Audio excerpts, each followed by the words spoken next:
A oggi? Che fata? E la fa la don kono sera munjo sera no.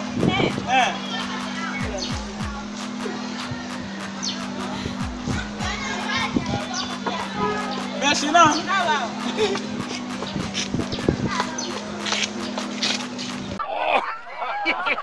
Abonnez-vous et laissez votre commentaire.